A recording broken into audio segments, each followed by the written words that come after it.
You sent me a couple of articles that you've written on Queen Mother Moore in advance of your forthcoming work.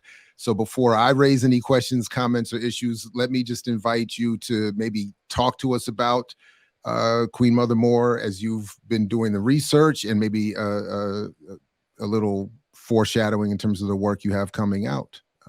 And then we'll go from there. So I am completing a book called Queen Mother Moore, Mother of Black Nationalism.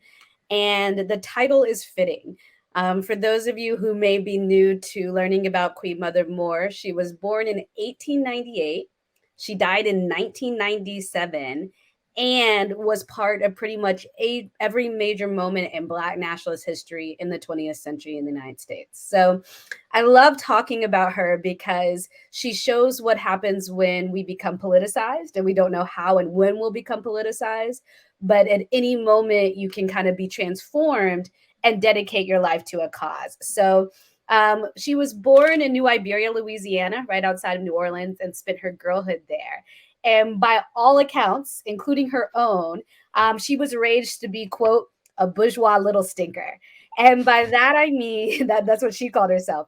And by that, I mean is that she had relative privilege, even though her family was enslaved, or her father's side of the family was enslaved.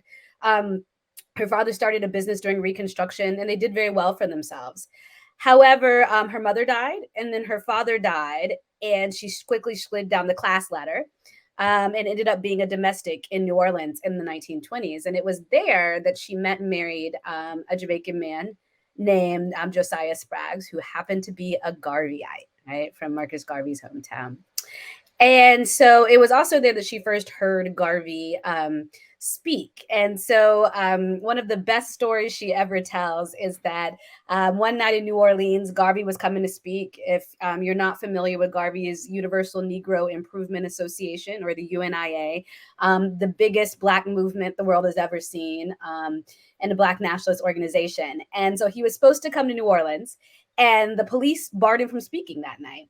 And so then the UNIA, the local UNIA there, gathered their forces and gathered everybody. And the story, as she tells it, is the next time they went to the Longshoremen's Hall, a great meeting place for Black working class folks, and she had a 45 in her bra and a 45 in her pocketbook and a suitcase of bullets. And when he came out, all this, and the police came out, and she says that everybody jumped up on the couch. Sorry, not the couch, on the benches, and said, "Speak, Garvey, speak. Speak, Garvey, speak." And the way she tells it is the police got scared and put their guns away, and he spoke. And she became a Garveyite then and there. Now, did Garvey come and speak in New Orleans? Absolutely. Did it happen the way she said it is? We don't know. Maybe. But the point here is that she saw this moment where Garvey was speaking as the moment and when the world made sense to her, right? Where she understood that everything she had been told about Black people in the past was wrong, and that there are real unfulfilled promises of the American nation state that only Black nationalism could solve. So she became a dedicated Garveyite and Black nationalist then and there. She spent the 30s and 40s organizing both with the Communist Party, which at the time was dedicated to more Black nationalist principles, and with any other group that would enact self-determination for Black people.